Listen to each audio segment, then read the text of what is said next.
man. Okay, I just learned that Twitter is not having its own, but it's all good. Twitter, we don't need you. You done changed your whole name and everything. And everybody else. This shit ain't supposed to happen like this, man. And yeah, man. Other than that, what's going on in your world? Welcome back, man. We've been gone for a little bit, but we are happy to come back and say what's popping. Give you an update on where we've been, what we got. Some of us, what we've caught. I ain't saying names, but we gonna put them on the screen in a second. Oops, that's none of my business. Anyway, but. Some of the things that have dropped have included some of our favorite Marvel Jesus superheroes, such as Deadpool, Wolverine, and all others in between who were brought up on this new movie. You've seen it; it was dope. We might talk about that. We also going to talk about House of the Dragon and how that's kind of coming into its own at this point. You still watching it? I mean, because it's flame, and I mean that in every sense of the word. The Boyz had a season finale. We might chat on that. Might chat on a little bit of this Star Wars acolyte. We ain't talked on it since it happened, but most importantly, man, this is still fresh, so we can fully spoil Deadpool. Let's do it. We just gonna jump right on into it. I'm the boy, the real bitch Taylor, joined by Bad Ty and Nolly, and let's just go ahead and get on into it. Boy. I love the new blurred order. You should too.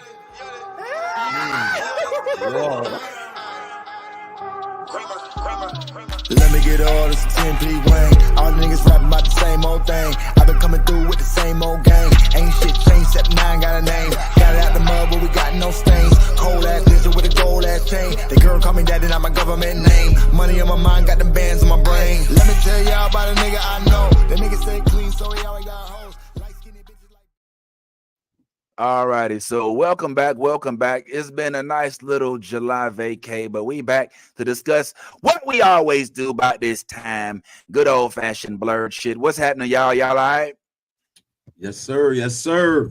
Yeah, all of y'all all right? Yeah, because one of y'all look like, you might be, one of y'all, sipping on tea. How's it going over there, Nolly? You holding on tight to your life? I'm fighting for my life in these streets. What's really good, man? You was telling us before we went live, man. What's going on with you? Please. I caught COVID off my cruise. Nah, come on now. COVID is so 2022. Like, how do you? Well, this is my fourth time. Oh wow, we breaking records. I have a compromised immune system because one of my daily medications for my chronic issues is oral chemo. So I catch everything. And COVID is no stranger to me. Awesome. COVID Great. like this. It's great. Man, now, first of all, are you taking the Paxlovid? Did you get any of the, is it still any bleach left underneath the sink? Maybe there were no horse tranquilizers left. No horse tranquilizers. Damn, man. Yo, out of options. Well, you caught that on the way to Alaska, right? On the way back from Alaska. Yeah. Our cruise line was catered to older people, and they don't know how to cover their mouths, and everyone was coughing on everything. Yo, and it was nasty. Is it just you with the COVID, or did the Mountain get the COVID too? It's just me and his niece. Everyone else is fine. Oh, it's just you and his niece? Okay. All right. Man, I remember my third time catching COVID. Man, it was crazy. It was definitely, it sucked more than the first two. Actually, the first time I think was the worst. Ty, you had COVID before, right? Nah, you didn't have COVID. No, I did have COVID. I did have COVID once. I didn't go for the three-peat like you, but I did have a brush with the old vid. I heard it's the vid. The vid's recasted itself a couple of times. So apparently, Nolly just got the variant. We call it Dr. Doom. Dr. Doom vid. She got the RDJ. Yeah, she got the RDJ variant. So it's all good, man. Hold on, let me take a second. Let me welcome in the homie Yazzie Nasty. What it do, Yazzie? Hey! I'm sorry, Miss Jicklin, if you're nasty. What's going on? What's happening? God, it's so good to see y'all's faces. It is. It's good to see. It's good. I missed y'all, man. I ain't gonna lie, but we've been busy. You know what I'm saying? We all been doing shit. You know what I'm saying?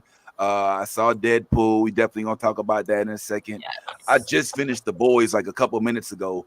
For some reason, my dumb ass thought that it just had the season finale. Evidently, that happened like last month. So I'm way off course on that. I did get a chance to finally finish Acolyte as well. We never really talked on the finale.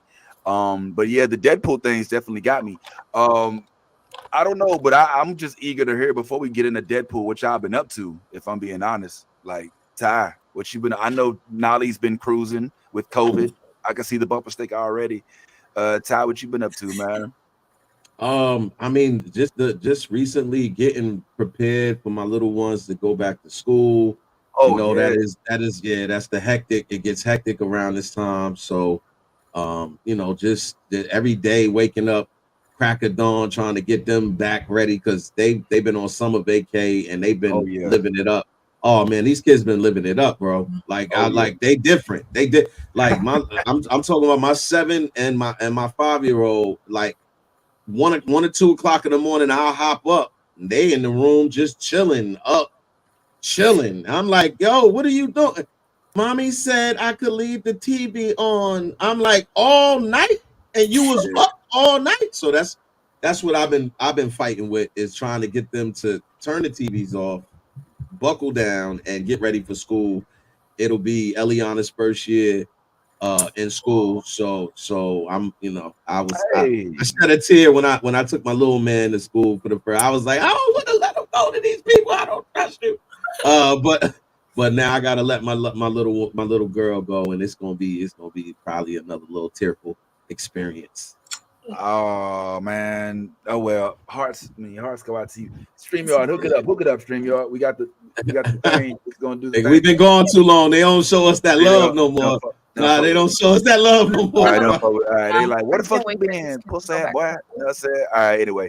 Well, hold on. Shout out to Naries and shout out to Darth Erebus. Erebus say, y'all had me looking goofy. Comment. Nah, man, that's what the reruns for, man. Comment at the reruns, bro. We can't do the shit. Look, brother, goddamn, we got a life, my nigga. niggas, we got shit to do. Goddamn, motherfucker want to wake up late on a Saturday every now and then. That's a whole other subject. But anyway, what's going on, Yaz? Nothing much. I just I'm in the process of starting a new business and helping my mom's business jump off. So we're actually going to have in Daytona a whole new activity center that we're creating that's going to be open next month. So I'm excited to share that with you guys. It's going to be fucking dope. And then the month, like in September, in that time month, I'll be starting my own company and stuff like that too. So look out for that, because it's geared towards nerds and nerd culture and helping us thrive online. So definitely peep into that. I don't want to give too many details, but peep into that and just keep watching for that to drop. I'm excited for the future. Like we're growing and I'm excited. Oh, that's awesome, man. Yeah, did you get fired? I did. It was a mutual kind of, you know what I'm saying? I started leaving, but I mean, you know what I'm saying? When things happen, you just let it happen. So you know what I'm saying? Like my boss pulled a fast one after I came from my honeymoon, and he decided he didn't need me anymore, and I didn't need him anymore. So we parted ways, and I'm cool about it because it helped me out. And I'm sorry, I'm not laughing at you. I'm laughing at you're good. I'm being strong, and I'm building a bridge, and I'm gliding across that bitch. Did you part ways in a way that looks like they parted ways with you, so you could at least get unemployment? Yeah, like the way they did it was sketchy as fuck. So I'm already in process of collecting unemployment. So they fucked themselves, and they're gonna have problems with the Better Business Bureau as well because they fucked themselves. So it's not, you know what I'm saying? Like, you know, when you do grimy shit and you try to skirt between the lines trying to be a corporation, and you try to be sketchy with the people who run the corporation and, try to skirt, you better hope that your shit is in order when they come a knocking, because bitch, it's one phone call can ruin your whole entire. Don't do sketchy shit and think you're going to get away with it. Karma is a bitch. That's all I have to say about that. So I'm going to collect my unemployment and build my business. And thank you. Like it's going to be a great 2024. Like I can't wait to go back there and hand out business cards and be like, y'all can come by anytime you want to. Okay, bring the kids. Yeah, I'm gonna make sure I like put one on his desk too, because he's got 3 kids. I'm like, here's the new activity center. Bring them by. We know you got money. Oh wow, the spite is strong with this one. She definitely gonna should be. Pet, hey, look, hey, return of the pet eye. When you build someone's business for them from top to bottom, when they're literally in the dust, and it's a cardiology business and medical field, I'm sorry, but like, you got to give what you get. And for 9 months of me running this man's business and then him thinking he could do it by himself, I am laughing at him drowning, because I get text message on a daily still, and I haven't been working there for a couple weeks. So like, oh my God, they don't know what the fuck they're doing. Yaz, this is a disaster. Like, so you sink or swim. I'm so sorry that I called it. But it was a burst of entrepreneurship. and normally when I hear the bursts of entrepreneurship, I'm like, hold on, dude, have we made? It's kind of like I remember when I used to walk in people's houses or the apartments, and I'd see the big stack of DVDs, and I'd be like, and they'd be like, oh yeah, I got this, man. We could watch, the Martin Lawrence movie, the Will Smith. Like, you ain't got cable, do it? Like, nah, I ain't got cable. like back in the day, like it was certain indicators like that, certain things was happening. But anyway, good on you, Yaz, and congrats on your newfound freedom and entrepreneurship. And we there every step of the way. Hopefully your business has as much success as Deadpool did. Evidently Deadpool is crushing numbers with Marvel. The people seem to love it. Rotten Tomatoes is got it in the 90s. Is everybody in agreement that Deadpool was as dope as everybody's saying it was? Or is it? Oh, hold on. First of all, we got to check in with Nolly, make sure she don't die right quick, because damn. Nolly, maybe it looks like she's fading. She's fading. She's fading fast. It's a Back to the Future picture up there. Yesterday, I was sitting in my chair. I couldn't keep my eyes open. And I was like, this is crazy. Is this what death feels like? Nuts. I'm starting to feel like perhaps you should just sit to the comment section, man. I don't want to contribute to your demise. Now, if you a soldier, I ain't gonna underrate you. Some tissues. Okay, all right. I just as long as that's stream. Nolly, I just got one question, Nolly, because I know how my family totally violated me when I was on COVID. Like they literally, no, they literally was like, don't come out that room. Like they put me like they isolated me. It was like, yo, they was like, if you want anything, text and we'll sit it by the door. Yeah, I was very. So is the mountain like my wife and basically self-preservation? I think if I could get off from work, that'd be all right. So he's been like he'll sit next to me. Like I put my recliner next to his desk so he could play video games and I could watch. And by watch, I mean through my eyelids, because I could not stay awake. And at night, when I said my back hurts, can you rub it? He used a finger and rubbed my back. He was not trying to get all the fingers, just in case. But he's been nice. No contact. I only get one kiss on the forehead now, though, just to, not to chance it. Just one kiss on the forehead. That's a little. Oh my gosh, that's so funny. Oh. Austin does that when he's sick. He'll just one kiss on the forehead and then I'm sick, babe. I don't want to pass it. The fuck you want, a tongue down session when a motherfucker got a fever? I don't want. That's what I'm saying. I don't need affection when you're sick. You see what I'm saying? Like I'm one of those bubble people. You know what I'm saying? Like, why are you touching me? You know what I'm saying? Right. Like, I know it sounds horrible. I'm married now, so I mean, obviously, we're good. He understands. So, but yeah, we have a very big bed, and there's like a pillow fortress between us, so that he's because blankets. I have that. Yeah, because when COVID came out, they said put a pillow up. and that'll protect you from all the COVID. I need that from the violence. I don't want the pillow is impenetrable for COVID. Yeah. Like it can't get through masks or pillows. See, My that's pillow not- wall is. Go ahead. Yes. No, go ahead. I was gonna say the pillow wall in my room is because my wife sleeps in complete darkness, and I got like an iPad with an iPhone and a PlayStation hooked up. I'm watching like the news and baseball and playing PlayStation.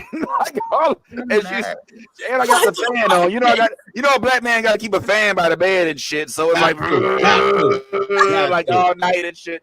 And she was like, "God damn it, I'm just gonna build the wall of Mordor right here and shit." And just anyway, sorry, but well, I'm glad at least you got COVID now, but not before you saw Deadpool. Deadpool is reckoning the numbers. Go ahead. Oh shit! Don't tell me you. We got home from our cruise at 2:00 in the morning on Monday. I went straight to work, got home, and we saw Deadpool at like 10 p.m. When I tell you I was fighting. Oh man. Wait, you tested positive for COVID? No, and I then went to the movie 2 days ago. So Monday, I thought I was just jet lagged. I thought I was just tired. So I didn't take a test because I was like, I literally just came from a 4-hour time difference, right off a cruise into an airport to wait for 6 hours, to fly for 6 hours, to get home at 2 a.m. I thought I was just tired. Mm-hmm. But it's okay because there was a bigot behind me, so I hope he got COVID now. this movie's woke. Okay, so you know how like before Deadpool they played the trailer for Gladiator 2 and Wicked? Yes. Okay, so you know, obviously, it's black people on the screen, and every time a black person came on the screen, he was like, "Yeah, I can't get behind that." Chad, no one gives a fuck. Honestly, oh my god, no one gives a shit. I'm gonna one up you. Annoying throat laugh, and I was like, I know his girlfriend hates him or she's with him for the wallet because ain't no fucking way. My man's was like, no, and I'm from I can't get behind that. I'm sure it'll be good, but I just can't get behind it. Bitch, no one is asking you to get behind it. Literally. And it's none of our business. Like, shut up. It no is not cares. a ceremony. So funny. Right. What were you saying? Yes. Poor Nolly, she's just like sick, and she got Chad behind her with his nonsense. Bro, and then the white girl next to me had no shoes on. Oh man, that's Florida is hell for you right there. Ew. Yeah, COVID. Shout out to my brother Mac. Instagram says, "Is COVID still a thing?" And he says, "Pillows, don't forget, are made in China." So, I don't know. We have to fact check you know what's crazy? I still haven't gotten COVID yet. You guys have all gotten COVID. I still haven't gotten COVID. Hey, let me put you next to Nolly right quick. You know what I'm saying? Let's go ahead, like chicken pox. I mean, I worked with someone who had like, you remember when COVID, like they had like onset COVID for like a couple months. You know what I'm saying? I worked next to somebody like right next to the girl that had that for months. I still didn't get it. I only got a sinus infection. That's the only kind of sickness I got during this whole COVID era. We are sending Nolly via direct mail, so you can go ahead and get it out the way because they say after you have it, you immune, right? That's why me and Nolly done had it like multiple times, probably 10 times between all of us. But it is what it is. Hey, listen, I've been trying to pivot to the goddamn Deadpool shit for like so long. I'm having trouble with it. But overall, like I was saying on and don't be sorry, Nolly, I wasn't trying to say, I was just messing around. It's given it 8.2, I think it says, an 8.2 rating on IMDb, which is pretty decent if I'm not mistaken. That's Rotten Tomatoes. That may very well be the highest of any Marvel. Yes, no, of any Marvel. No, period. Of the rating might be the highest rating of any Marvel movie to date. Really? You think so? Yeah, absolutely. Even Endgame? Yes, even Endgame. I think it's right now the highest rated at 8.2. 8.2. Avengers Endgame has 8.4. Okay, so it's okay. I was gonna say Avengers was definitely the highest gross. I think right now on IMDb. Not highest grossing, but like their grossing. This highest rating. Highest rating. Wow. Okay, well, I mean, yeah, because I mean, still people still chat on Endgame, but Rotten Tomatoes has Okay, it so at, it would I be think, the third. was it the Endgame and third? Infinity War 8.4. 8.4. What are the ratings? Yeah, Nali. So 8.4. top is Endgame with 8.4. Then it's Infinity War with 8.4. No Way Home with 8.2. Guardians of the Galaxy, Wow. the first one, is 8.0. So it would be number 3. Number 3. Oh. Damn. Okay. So wait. So Guardians of the Galaxy 1? Spider-Man No Way Home is 8.2, so it'll be number 4, and then it will push Guardians to 5. Which Guardians? The first one. Oh wow. Shit. Weird. Okay. 8.2. Damn. Because I don't know. It's the first. I guess the first Guardians was the first one. We got the I Creed. feel like that's We got the. I guess it was pretty I mean, good. it was decent. It was decent, but I don't know. 8.2. It seems. Nah, don't decent Guardians. That first Guardians was groundbreaking. We wasn't ready. They came out of nowhere. Let's not pretend like it was just all right. That shit was crazy though. I no. I think when you what I'm saying is that 8.2 at now the rating system, the way it works, like for instance, Oppenheimer, which won all of those awards, I think had like a 8.7. So I think it was like an 8.7. But but that would be considered high in the rating system. Oppenheimer's 8.3.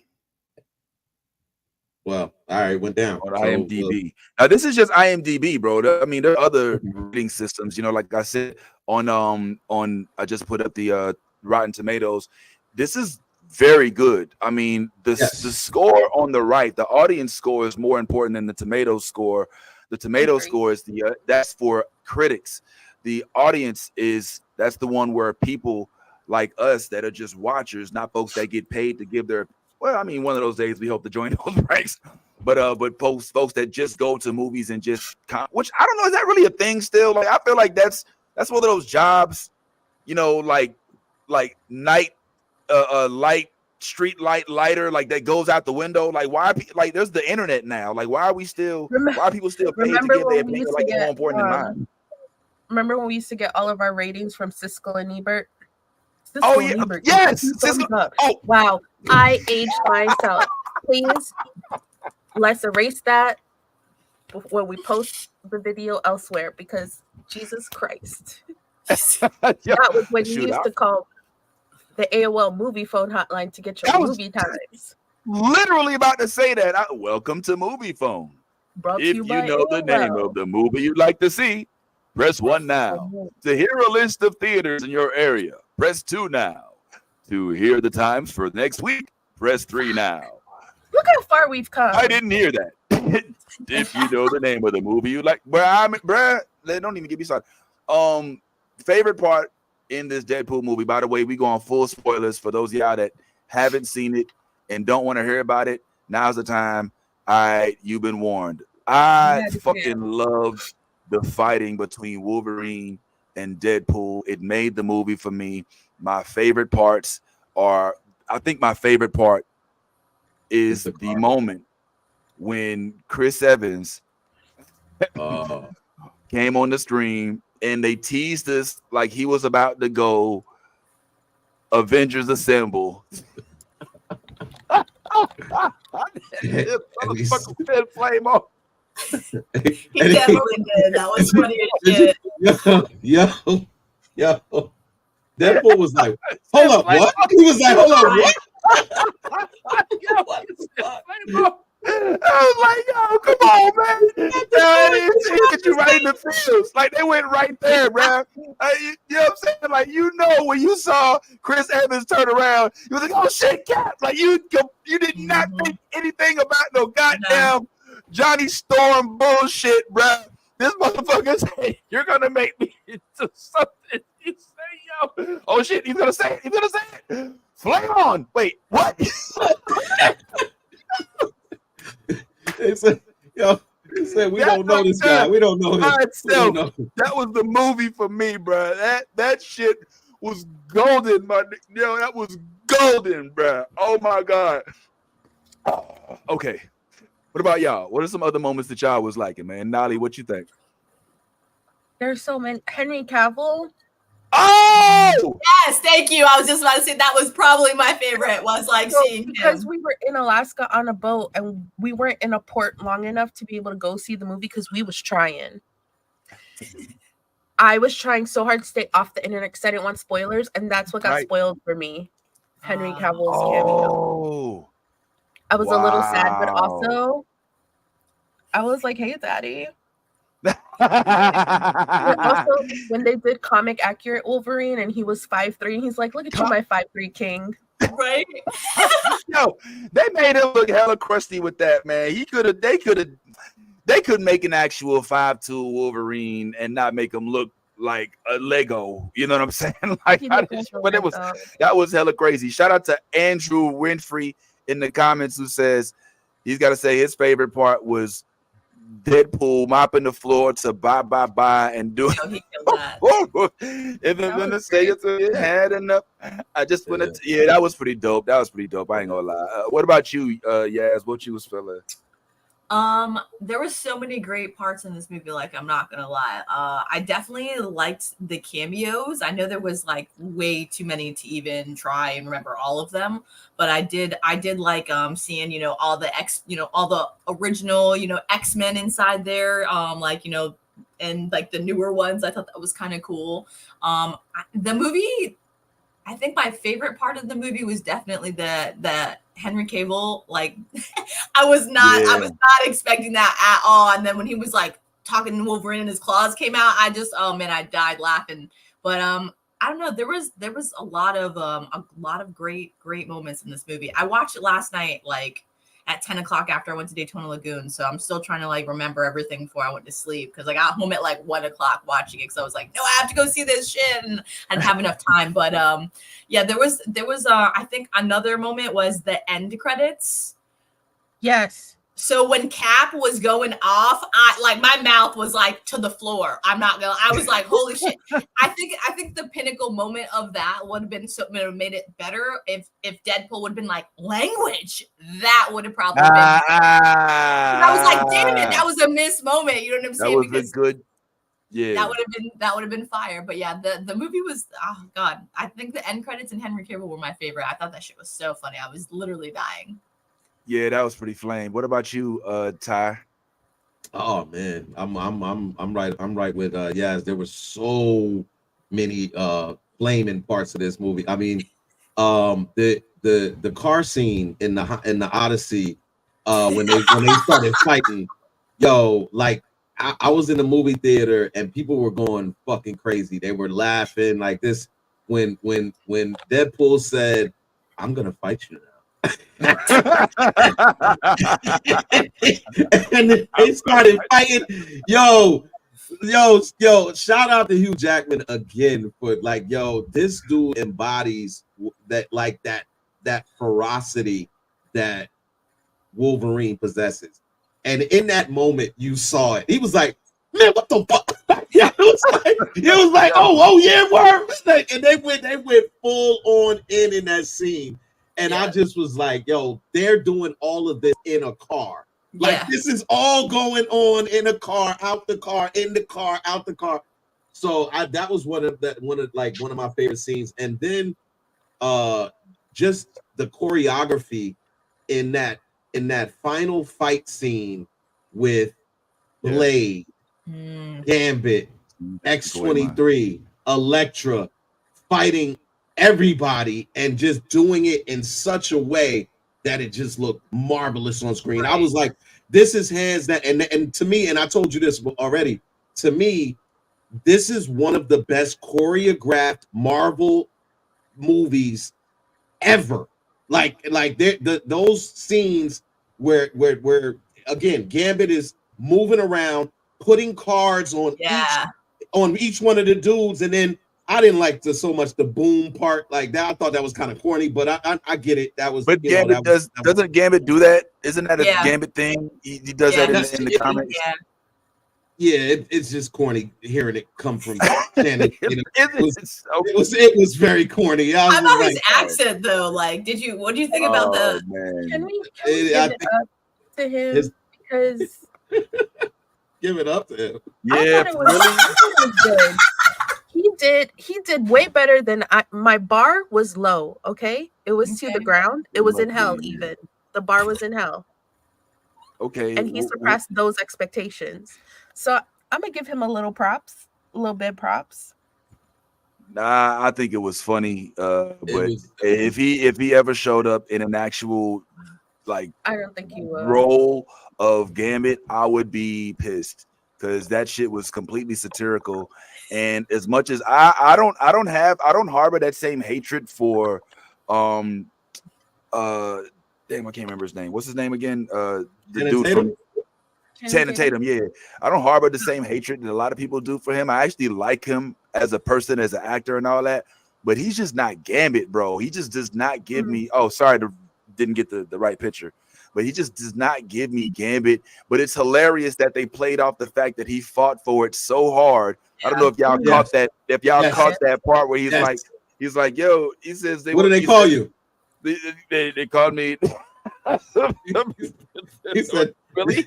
Or is that what you wanted to call yourself, but they didn't really want you to? Like, it went like the whole entire removal and demolishing of the fourth wall in every Deadpool movie. It went to a whole nother level in this one too. Like he took down, like old boy was just saying in the comments. Shout out to Andrew, he's on fire today. Yo, the whole scene with the blind roommate where it's like you know, he gets want to do some cocaine?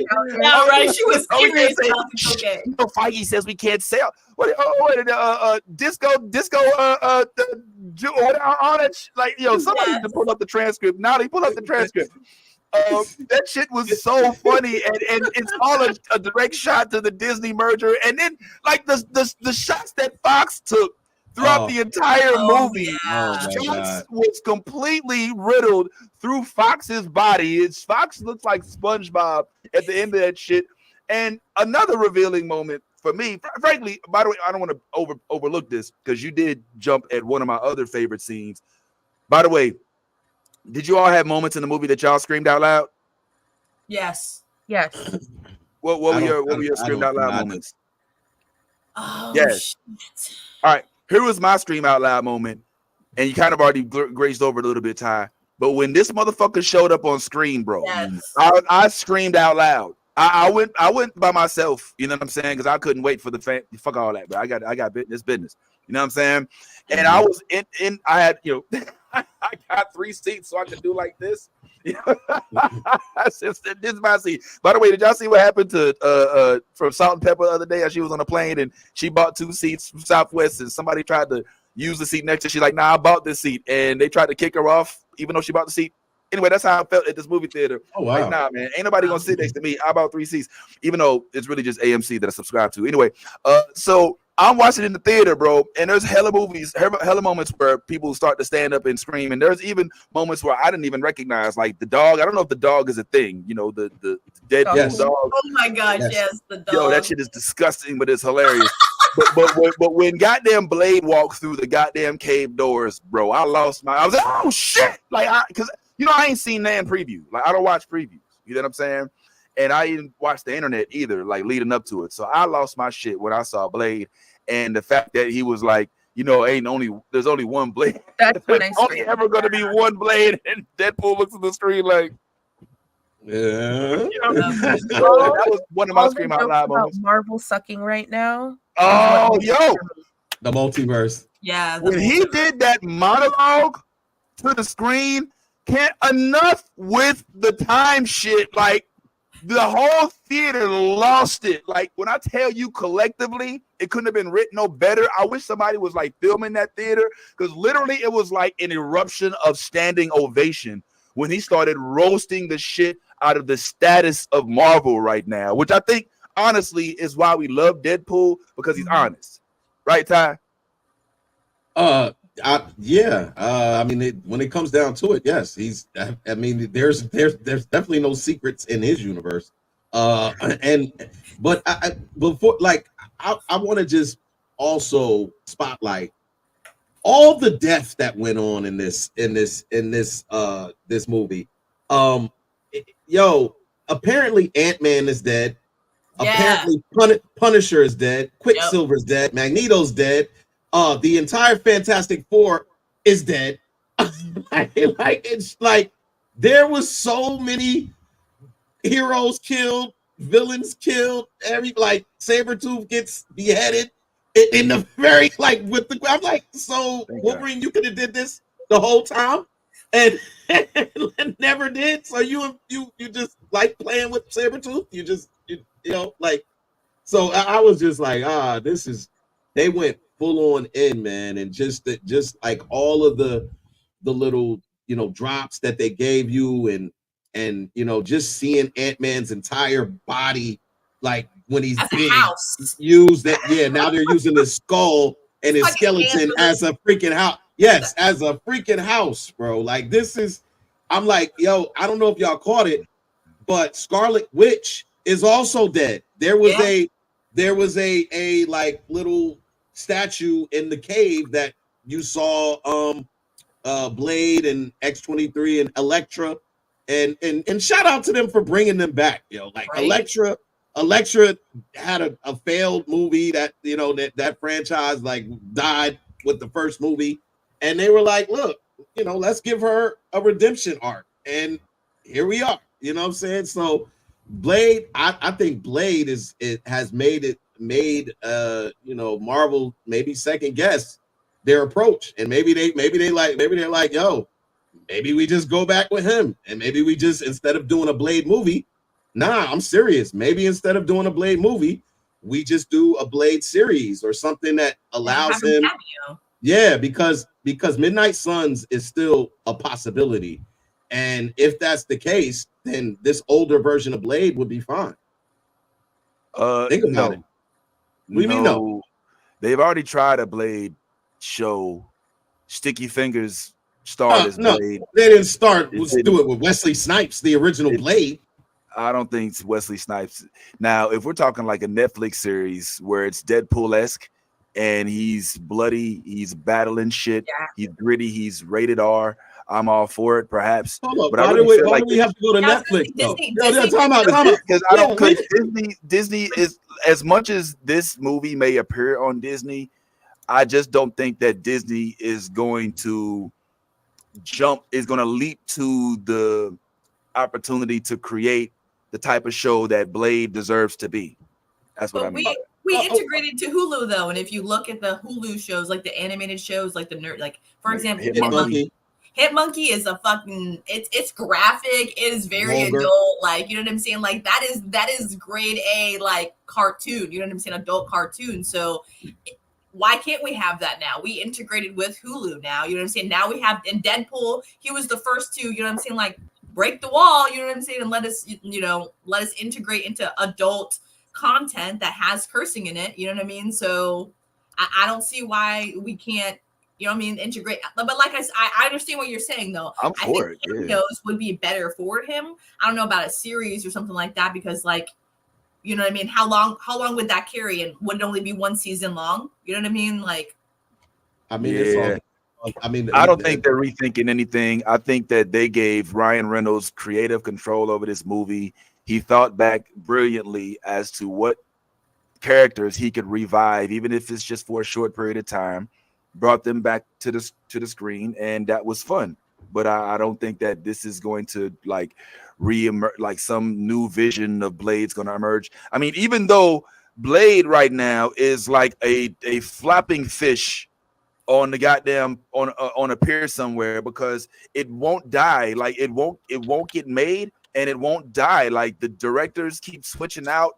The production is just completely faltered. I mean, we thought COVID was the problem, but even after COVID, but it just is not producing. So I hope that maybe, if anything, we can now hope to see more, maybe Wesley Snipes as this whole multiversal thing that we got going on in this movie, because we definitely didn't have these issues with the first few Blades. But anyway, what other scenes was going on in there that we that we loved so much?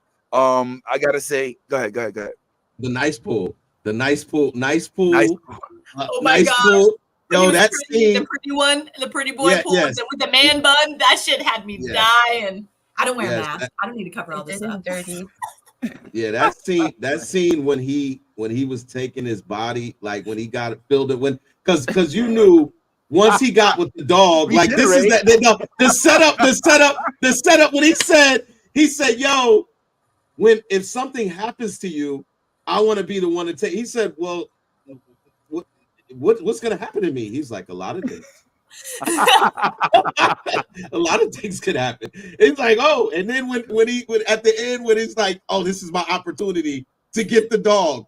So he takes Deadpool's body and uses him as a human shield. Literally.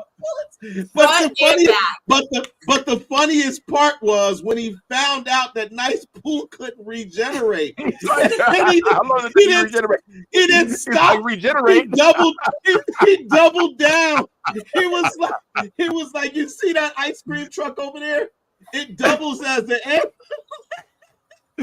Ruthless, bruh. Yo, this nigga don't give a fuck, bro. That was hilarious, bro. I died off that one. That was a bad way to go, man. He just was. Oh man. Regenerate. It's the way. It's like, what the fuck? Regenerate. They're like, wait a minute.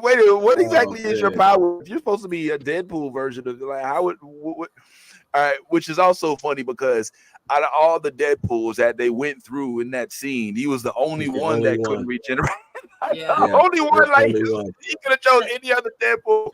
The samurai, he had like little arms regenerating already. Like when they at the end when they were looking at him, he was like, "Oh man," his like little arms were like coming out. Both of his arms got cut off, and it's just like he's just like this, like, "Oh man," like that's just Yo, I want to go back to something real quick.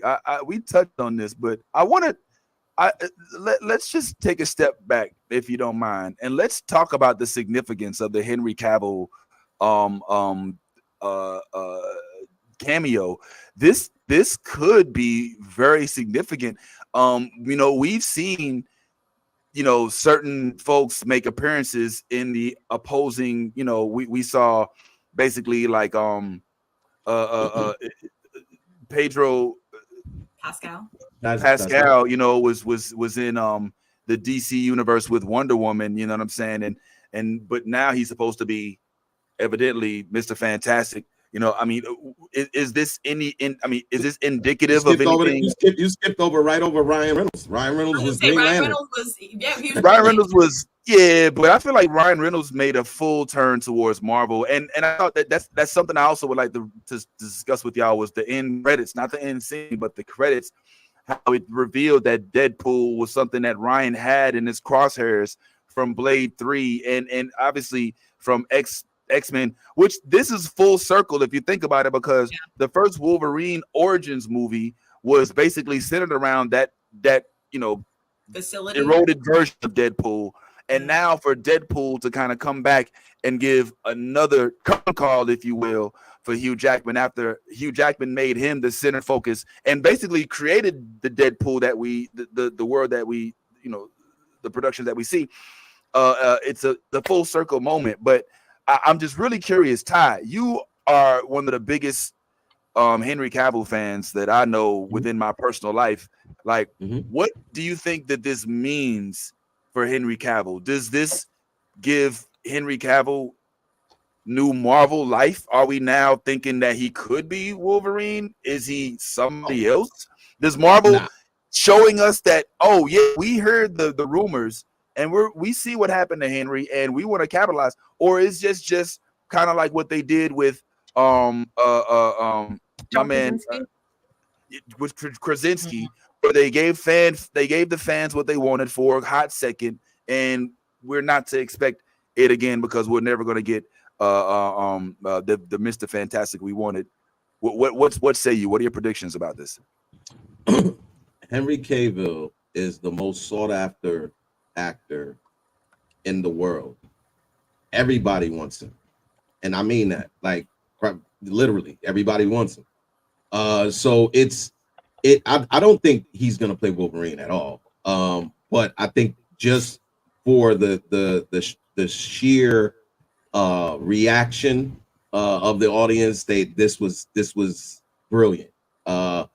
Again, I think he's going to play a role in the Marvel universe, because you don't get an actor of his stature to just do something like this. Like, you know what I'm saying? Like, this was like, oh, okay, we'll introduce him. This was an introductory to a lot of people, right? To it, like, this was the introduction to the Fantastic Four. This was the introduction to the X-Men. This was the introduction to Cable being in the MCU. This was a possible, resurrection. It's all, and I mean, I'm saying I'm still firm behind my Blade comment. I do believe that this could resurrect Blade's career in some way, shape, or form. You still what behind your Blade comment? That I think this movie will resurrect his role in the MCU. I think he will. You say you still spurn behind it? Spurn. Stern? Where'd you get that? You still stern? No, I don't know where you got that from. It did sound like that for sure. Like on the he said I'm still spurn behind my. No, I think I said stand. I think I said stand. Right. You just said it came out. Yeah, it came out a little like wrong. Stand, now that I'm thinking about it, but it was just he said he know damn well he said sperm, and I don't know what the fuck you know. Okay, but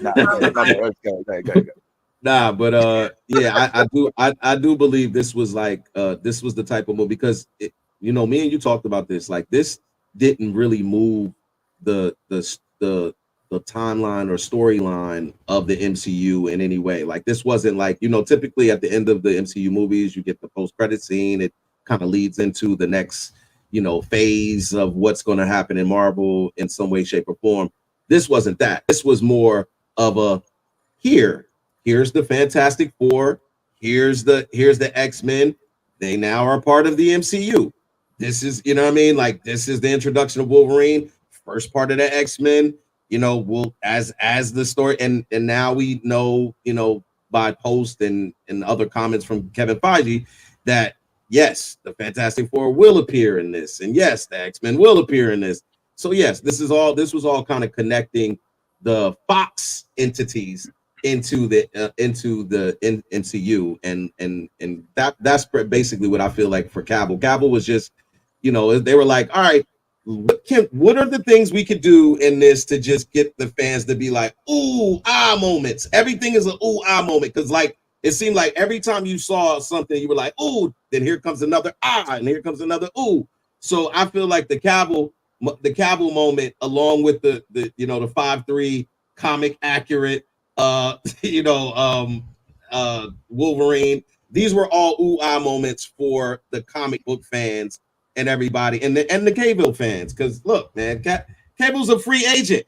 Like, you know what I mean? Like, you know how many teams want LeBron James right now at 40 years old? Like, any team that gets him, it's like, oh my God, they got LeBron. He's the LeBron James right now of acting. Like, he's like, that's how bad everybody wants him to be part of their production in some way, shape, or form. So, do I think he's going to be Wolverine? Absolutely not.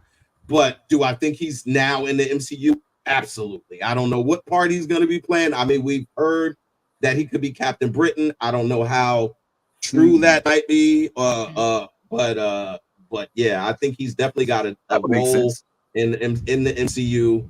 And yeah, because I think he stated that he wanted to play Captain Britain, and that's the thing about Cable, right? He does what he wants at this point. Like, he's like, I want this. Okay, we'll make a part. We'll make that character for you. We'll, yeah, whatever you want. Whatever, like, it's literally like that. Like, he's got all of the chips in his corner. So when he comes to the negotiating table, they're just like, just tell us what you want. What is it that you want, and we'll give it to you. Whatever you want. He was like, you know what? I want to be in Deadpool. They were like, fuck it. We'll put him in Deadpool. We'll find something for you. I know we're not getting into this yet, but maybe we'll touch on it later, but we can go there now if you want. But I think Cable might have made a fairly decent Dr. Doom, but evidently they're going a different route. I'm not sure what all that's about. We can discuss a little later, but I'm not too thrilled with the let's just say excavation of those who've been who've already been put down. But it is what it is. If anybody else got anything to say about the Henry Cavill, now's a good time. But I personally think that it is indicative that he's at least willing to work with Marvel. I don't know how deep it's gonna go, but I hope they don't make it one of them characters that is insignificant. And like, I think he deserves a longevity type role. Right. Dare I say, maybe even a series, but very exciting, man. Very exciting to see. I don't see him in a series. I don't see him in a series. He's a cinematic beast. So like I don't really see them Witcher? getting him in Witcher? I'll say Witcher. No. Listen to what I'm saying. At this point, as an act, when you bring him over to the MCU, he now becomes your biggest. You know what I'm saying? Like you're, Okay, I got like, you. yeah, you know what I mean? Like he's your yeah, main like the star. artist. he's the Not for your cash. series. He's the cash cow. Like I got literally, he's already coming with a he's already got a following. He's already got a cult following him. That's And true. the fact and I said this is so crazy because I said this when it happened. I said Marvel was gonna go after him as soon as DC fucked up and let him go. Like there was no question that Marvel was gonna come out like, hey, now that you're not with her anymore, Exactly. Yeah. Do you think When we're he gonna was get like, we'll treat you better than those people down the street. Absolutely. Like Deadpool was saying that literally. He's like, we'll treat you so much better. And he just sit come there to just looking Disney? Fuck Fox. Yeah, he was. Yeah. like, yo, it was key. It was like it's like every time Deadpool has the opportunity, he says exactly what you're thinking. Or like exactly what you want him to say, and it's just, this movie is so brilliantly written, and it's so Ryan Reynolds. Like Deadpool is Ryan Reynolds. You know what I'm saying? Like you can't get out of that. I will say, there's a few things I'm disappointed in. All right, and Ty and I, we already grazed over this a little bit. I think that the plot was weak. Frankly, that's just I think that Paradox and Charles. I mean, villain was villain. I ain't gonna lie. Cassandra Nova. The hands through the face shit, it was giving all the chills and the creeps. So villain did its thing, but the setup of just Paradox was basically like a glorified Mobius, right from the Loki series. I mean, I didn't like that whole. And then since we bringing everybody back, where's Domino? Why Domino did not get her shine? Like, if we're gonna go ahead and call back folks from the first one, including Colossus, why can't Domino get an honorable mention in this smorgasbord of flashbacks that we get in Deadpool? What's up? Because Deadpool said the team is all dead. You didn't hear that? He said, I used to manage a team called X-Force. Unfortunately, they all perished. Apparently, it had something to do with gravity. And so he's like, yo. So he said the whole team died. That's what he said. The whole team died. Yeah, but we saw what happened, and everybody but Domino died. You know what I'm saying? Domino made it to the end of the movie. So unless he's saying that in some other instance she died, we never got a dead Domino. And I mean, hey, look, they can write it off that way if they want to, but I definitely, as much as Zazie publicly stated that she would love to be in Deadpool 3, 4, 5, 6, and 7, for her to be the only one after they got Elektra, they got Johnny Storm, they got the two girls from Deadpool 1 that we don't even remember like that. You know what I'm saying? They got everybody back and couldn't give Domino a shout. Is a little bit, I ain't gonna lie. I mean, it didn't fuck up the movie for me, but at the end of it, it was like, well, shit, man. If we breaking out the budget, we got Chris, Henry Cavill money. We got Jennifer Garner money. We got Chris Evans money. We ain't got no Domino money. I was about to say, yeah, they probably didn't have any more in the budget. That's probably why. It's hogwash. I think Domino would have did a guest spot in this bitch. She just wanted to be included. I mean, I'm not trying to make more of it than should be. Somebody who loved the Domino role, I feel like Domino would have gotten as much of a reaction from the crowd as Blade did. Not as much, but I think that they shat on the opportunity to make Domino a little bit more than what she could have been. That character in Deadpool 2 had some screen power and could have gone beyond the Deadpool franchise, shall I say. That's just my opinion. You know what I'm saying? Now I know I'm a little partial to Zazie Beats. We know. Okay. You know, I We might know, be bitch. low-key obsessed, but at the same time, they still didn't have to do my girl like that. You know what I'm saying? That's all I'm saying. But you never know though, only because remember at the end of the movie they fixed the timeline, so you never know, she could pop up in the next movie. It's not saying that she's gone, you know what I'm saying? She just wasn't in this movie right now because of what happened that we didn't get to see. You see what I'm saying? And there's so many infinite, and that's why he went to the other worlds to go find his old friends to help him get, you see what I'm saying? So he needed Wolverine. He went to so many different worlds looking for him. So think about it like that. She just may, you know what I'm saying? Like they might have not needed her right then and there, but she's going to have another cameo back in the next movie. I hope so. Yeah, because this one was heavy on the cameo. I don't even know if y'all peeped all of them. Like, yeah, there was a lot. It was so many that, I mean, not even just in the, like in the main cast, but in the mentions, you know what I'm saying? Like, for one, like to see Toad from the X-Men movie, Sabretooth from the X-Men movie, to see Deathstrike. Deathstrike. That was his name. I couldn't remember his fucking name, man. I was like, there's the kid with the fucking, damn it. X2. I think X2 was in it too, right? The Asian one with the one that they made. X23. No, not X23. The one from X-Men 2. Oh yeah, with the she was fighting with who had the long nails from X. So that's right. Oh, okay. That's okay, whatever. I thought that was they call it X2. I might be tripping. All right, my bad if I get this wrong. Don't come for me. Who was the one that it was Juggernaut. The Juggernaut. And now they didn't get into the fact that Juggernaut and the main character are technically brother and sister, right? I mean, they didn't get into that. Like they completely just, left that alone, which is interesting. But I do gotta say, like they did not hold back with the villain. The villain was extremely frightening. She was creepy as shit. That part I was completely on board with. Yo, well done. You know what I'm saying? Because like I was saying, and that was one of the few complaints I had about the Marvels. As much as I kind of liked everything about it, I just didn't think the villain was pulling up. And no disrespect to the actress because she killed it, but just in terms of motive. Like here's the young lady who's never been on the outside world. She's got all these powers and shit. She knows she get out there, she could take over that shit. The way they did that was kind of cool. I just didn't like the paradox that, so I thought that was played out a little bit. You know what I'm saying? Okay. All right. But anyway, that's just my thoughts. But yeah, overall, can't nobody talk shit about this movie. And I do think here's the question I have for y'all that we can move on to the House of the Dragon. Do y'all think that this is a one-off, or do you think that Marvel is going to be able to ride this wave into better, more quality projects? Or did Deadpool just literally just prophesize what's going to keep happening to Marvel if they keep focusing on just the timeline as like the center focus? What say you, Nolly? I couldn't help but notice that Nolly done went full Dr. Doom somewhere.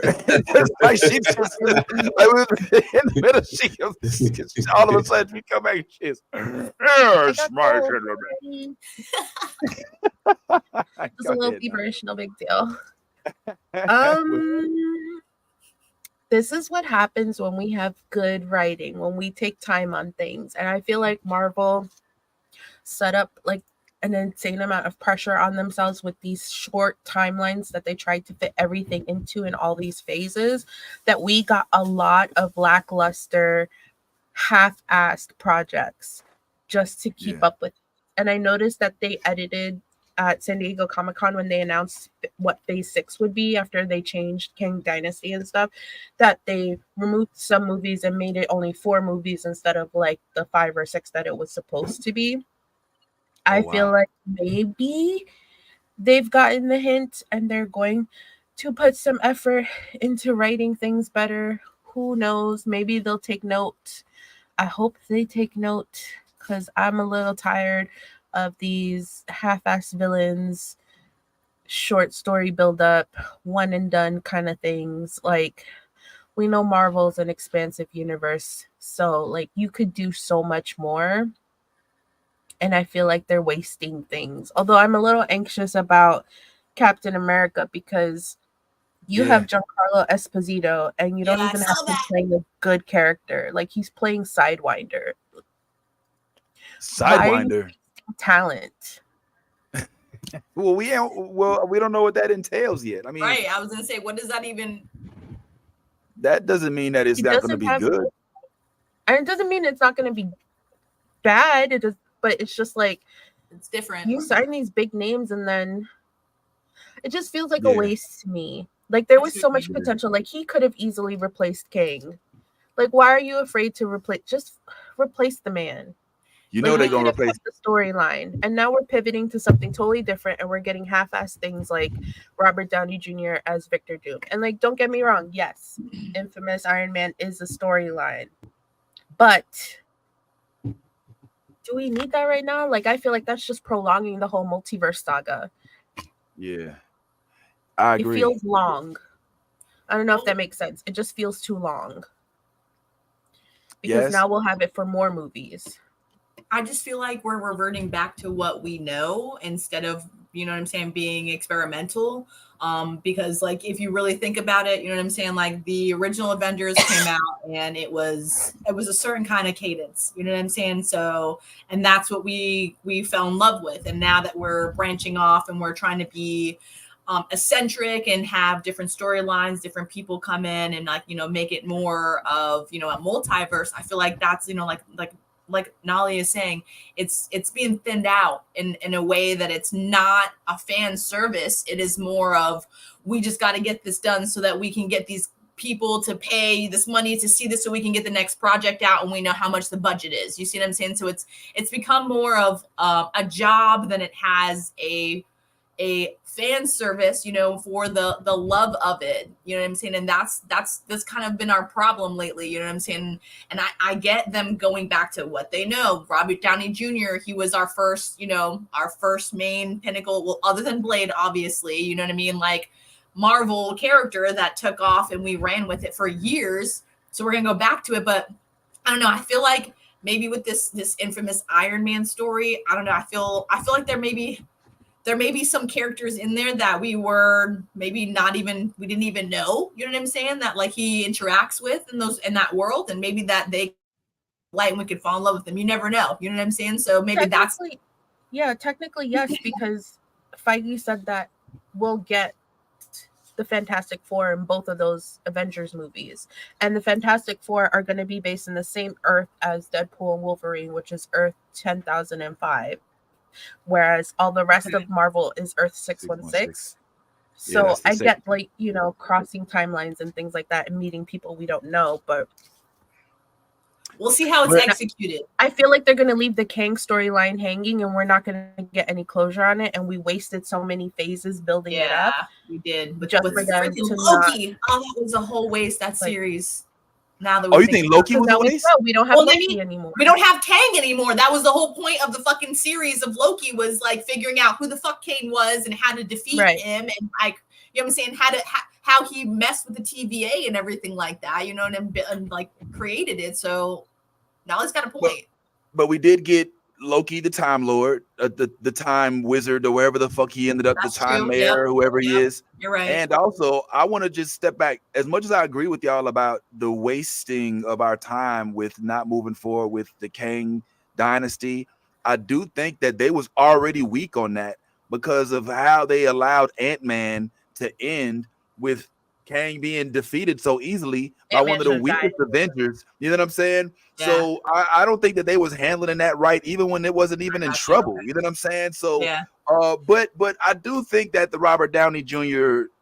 reprising any role is a mistake. I do think that Marvel is teetering on fatigue, not superhero fatigue, literally Marvel fatigue, at Marvel's own demise, because Marvel decided to go with Disney so that they could be funded. But then Disney's like, okay, now that you have us as a client, we got to pump out the product. And the product, unfortunately, was watered down. And it's now causing there to be a bad taste in the mouth for a lot of Marvel projects. Ty, I don't think that this is this movie for me is going to make any changes to Marvel's formula. I think they're going to beat this horse until it's dead into the ground.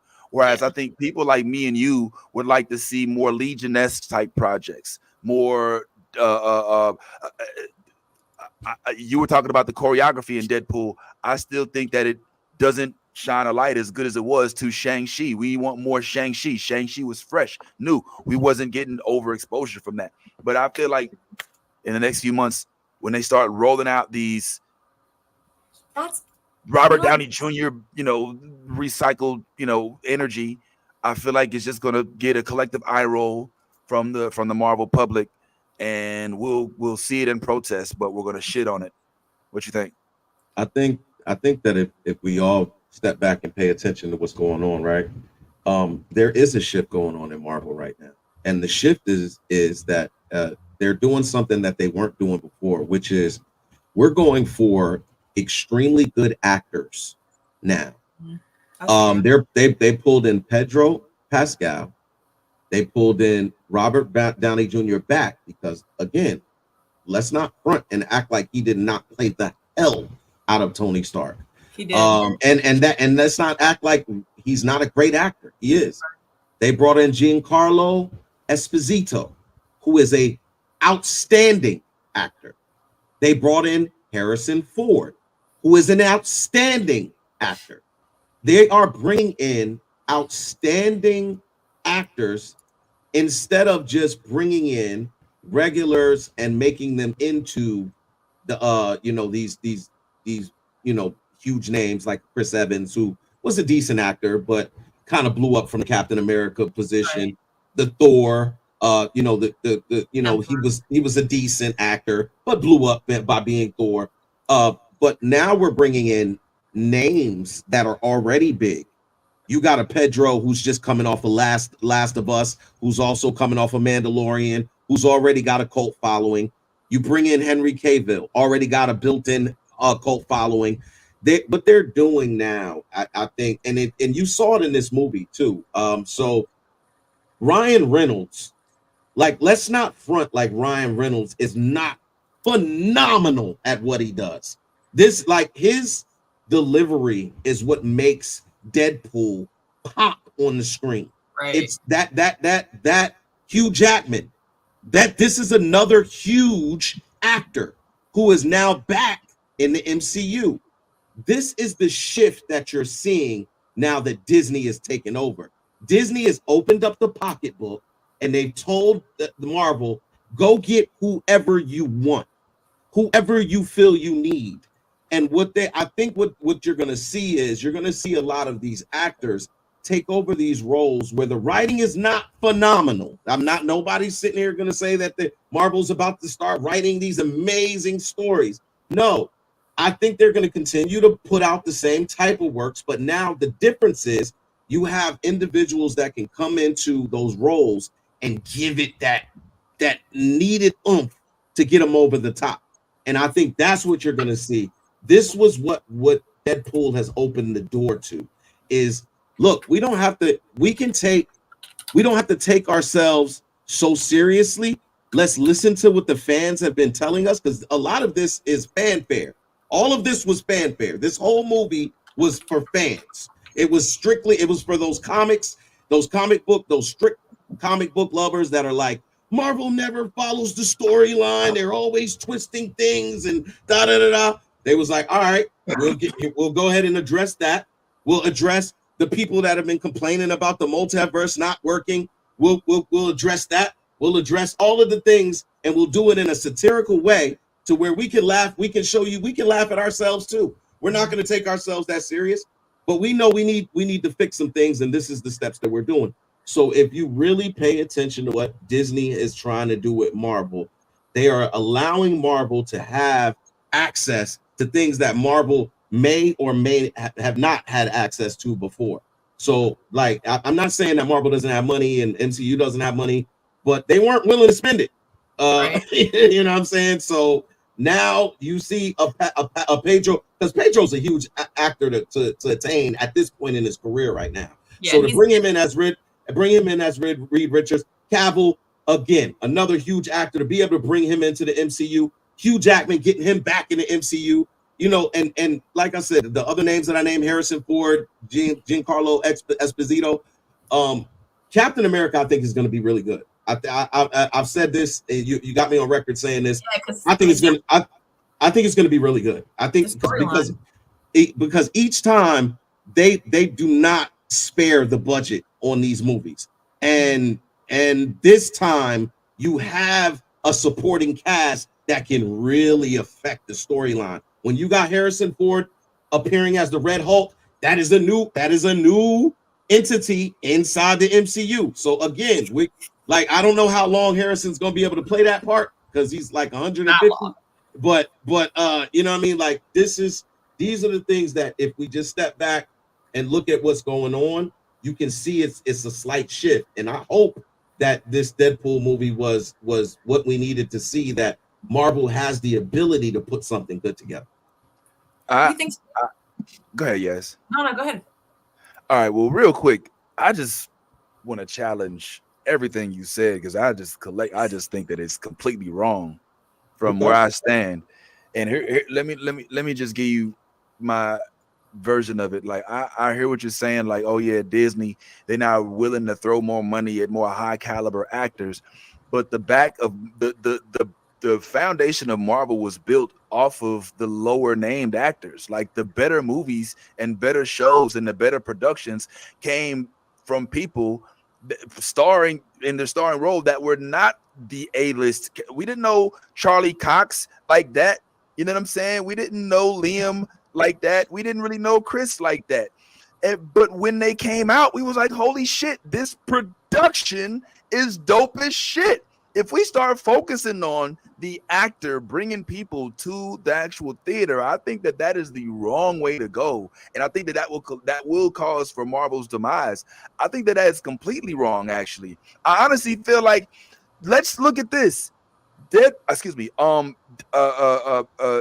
Daredevil, when they tried to throw the actors at it and use Ben Affleck, Jennifer Garner, use Michael, I almost said Michael Eric Dicey, Michael Clark Duncan.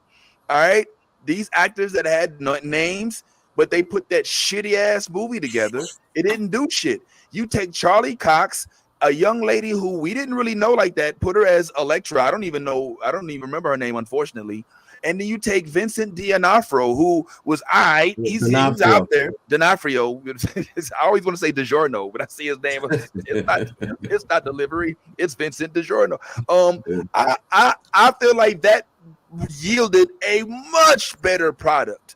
And we got to marvel in the acting quality of a name that we were not completely familiar with. If we start marveling in all of the actors who are already established and start relying on them, which is what went wrong with Edward Norton's Incredible Hulk. Despite them increasing the CGI, Edward Norton was dope. He killed that role. But you notice, bigger actor did not a better production or better turnout make. So I hope that Marvel is not feeling like they can rely on a better quality of actor to simply make their movies better, because frankly, that is not worked. It's not worked. Like we said, one of the best shows that happened as a result of this new Disney flux was WandaVision, with characters that we didn't really fuck with like that. You know, Paul Bettany, yeah, we knew who he was. Yeah, we knew little Mary Kate Ashlyn Ocean. I know that ain't her name. Don't at me. All right. But those shits on Lizzie Olsen, okay? All right, my bad, Miss Olsen. Don't Westview my house. You know, I don't want to be under your spell. But I feel like that was way better, even though I still defend Falcon and Winter Soldier, which had the highest star power. Let's keep it real, because nobody has more star power than the Winter Soldier. Like Bucky is Avengers royalty. You know what I'm saying? Even if you don't fuck with Sam Wilson like that. My bad. I'm all over the place. So I just feel like I would rather have, and I go back to this shit every time. I'd rather have the Doctor Doom from the reboot. That motherfucker was not no joke. I don't give a fuck what you say about Johnny Storm being played by Michael B. Jordan. You go back and watch and cut out all the scenes and only watch the Doctor Doom scenes. You got a fire-ass movie and a flame-ass villain, and I still don't know dude's name. I have to look him up. I don't think throwing a big name at these roles is going to help fix the Marvel problem. I frankly think it will make it worse because it's appeasement. So I think that Marvel, what they need, frankly, is some time off. We need to miss Marvel a little bit. I think Marvel needs to allow for there to be a resurgence of Marvel because the rope-a-dope aspect of it is not working. You know what I'm saying? They need to take the time to put out quality. That's what it was before. You didn't leave the theater and then go to Disney Plus and then watch a show that they just put in your face that's dependent on some of the information you just saw from the theater before. You just watched Luke Cage because you thought Luke Cage was cool. You know what I'm saying? And then you saw Endgame and they didn't have nothing to do with it. I mean, yeah, there were some references to New York. Yeah, but it's not completely centric. This timeline shit is it's dragging the fuck out, bro. Yeah. That was one of the best parts about Deadpool is calling it out so we know Kevin Feige heard it. So I hope I see what you're saying. And yeah, Disney, bring on the names, put them in there. More Yvette Nicole Brown, please. But I hope that the strategy is not, okay, we got more money, let's throw money at the name and not the quality of the production. I think you're getting caught up. Last point. I'll end with this. I also think that Disney needs to, Marvel, Disney, whoever the fuck is in the driver's seat, they need to look at the success rate of all of their rated R movies and lean into it instead of trying to make it some fresh Marvel, everybody PG-13 bullshit. All rated R Marvel movies have kicked ass. All of them. Blade, fucking Logan, Deadpool, it is consistent. All right? Recognize the consistency in that and fucking do that shit, goddammit. I'll yield. Sorry. I was just saying, I just wanted to say that, like, it's not so much the name as it is the talent that I'm speaking on. Like, yes, I'm naming the names that are presently there, but I'm also speaking to the talent that they possess. Like, the reason I'm saying that is because, again, I speak to Ryan Reynolds' delivery. There is a certain cadence that Ryan Reynolds works with. He's done it his entire career. He did it on Waiting. Like it's just the way that it's just the way that he delivers his style of comedy. And the way that he delivered in this movie is, it was Ryan Reynolds who made this movie so good. The writing was cool. It was cool. But if Ryan Reynolds does not deliver the way that he delivers on screen, this does not hit the same way. And that's what I'm saying. When you add a flavor like a Giancarlo Esposito, when you add flavor of a Vincent D'Onofrio, when you add the flavor of a Harrison Ford to these roles, these individuals that have shown time and time again that they have the acting chops to take a role and take it far and above. Hunt for Red October was so good because of the people that played the Sean Connerys, the Harrison Fords, that's what I'm speaking to. I'm not speaking to just the name. I'm speaking to the actual talent that these individuals possess and what they can do for these roles. So again, what we saw in this Deadpool Wolverine was an actor taking over a film, and that's what. And again, also we saw a real good rapport and camaraderie between Hugh Jackman and this is on and off screen as well. Like these dudes look like they're best buds, like they got a bromance. Like you literally could see these dudes hanging out and just being cool, like without the movie. So the fact that you got to see him on screen, you got to see how it is when you have everything working in your favor. And that's all I'm saying is that if you get a writer that's not the best writer, but but you have an actor who feels what the writer was trying to kind of convey, and then they go on screen and do it, that's when you see those performances like my man from Oppenheimer, who can make a movie that typically would have been boring as hell because that shit was 3 plus hours long.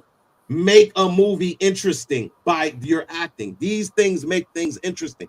So I think Robert Downey Jr. is going to kill the role of Dr. Doom, and everybody's going to be like, oh my god, Yeah, He's he's going to work for 90 years. Till he's 90. Until you're 90. Till he's 90. Yeah. Until his character gets killed off again.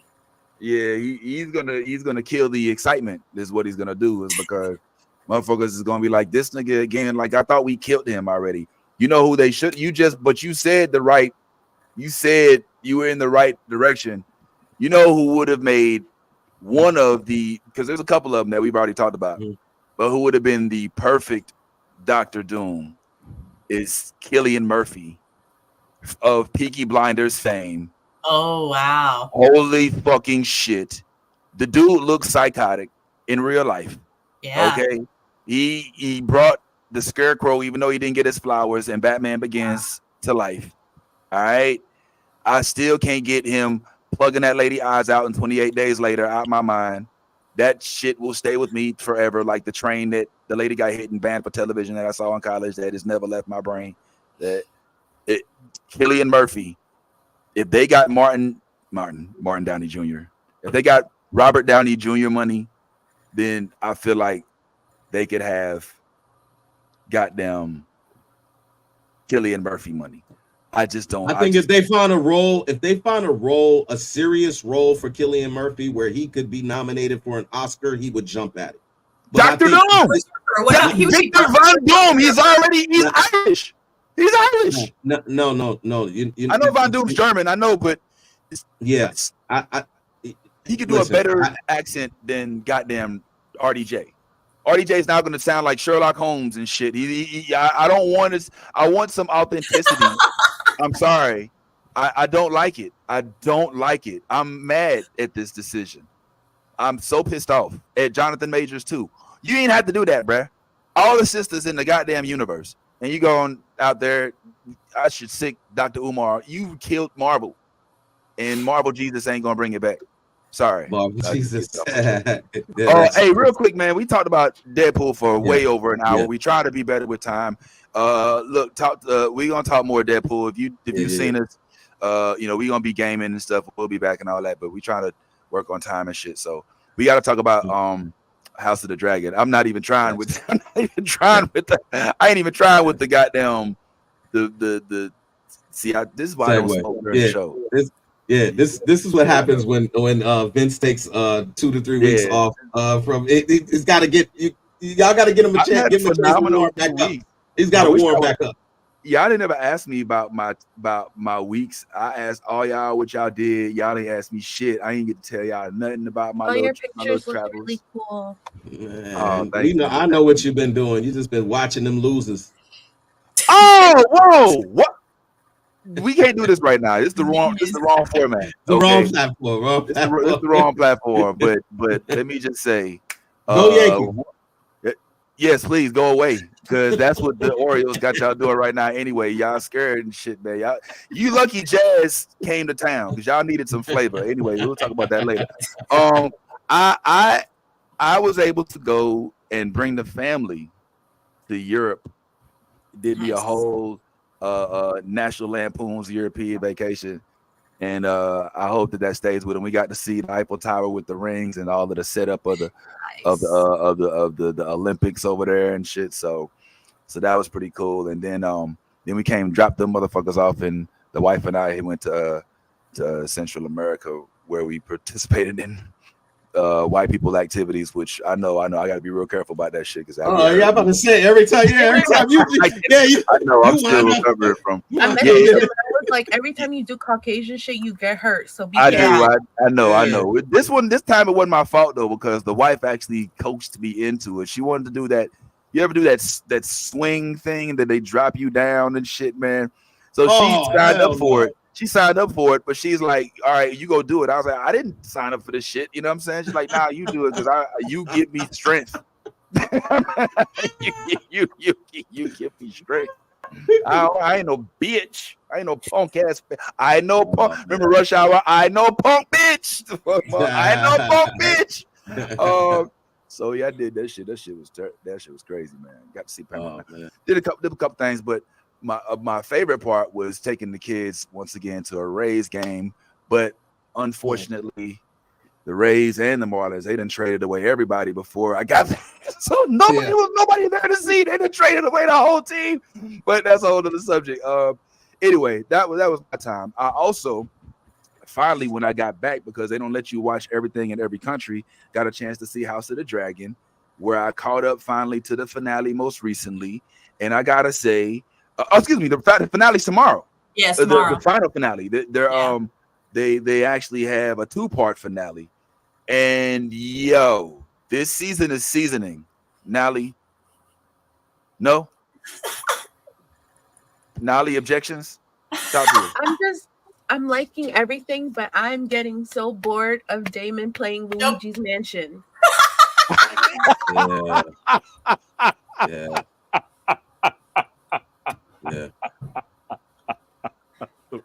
Like, I don't know what ayahuasca he's drinking, but he needs to lay off the lean. I'm tired of his dreams and hallucinations. It's getting to be too much.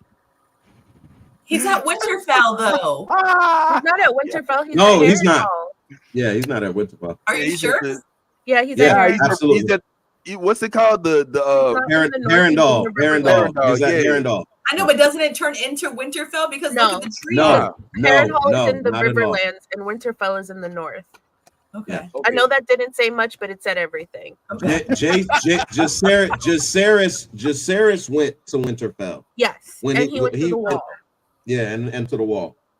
Okay, so real quick, Nolly, can you just kind of break down where we are, like through the season, if you can? And I mean, we'll chime in here and there, but can you just kind of break down what's happened this season, what we are watching right now in the midst of this season finale, and then possibly no, don't even tell us what to expect, but maybe what your predictions may be for these upcoming episodes.